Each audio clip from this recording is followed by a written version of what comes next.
बातमी पुण्यातून आहे। पुण्यातील प्रलंबित कामांवरून आदित्य ठाकरेंनी भाजपवर निशाणा साधलाय।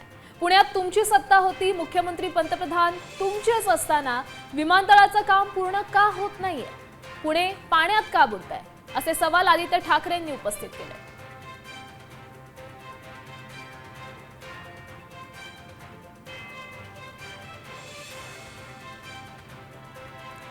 तर आदित्य ठाकरेंच्या आज देखील 2 सभा पार पडणार आहेत।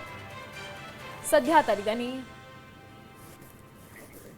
आधी जसं पुणे कधी एवढं लगेच पाण्यात बुडायचं नाही की तुंबायचं नाही पाणी, तसं पाणी तुंबायला लागलेलं आहे। पूर जे आपण पाहतो ही परिस्थिती वाढायला लागलेली आहे।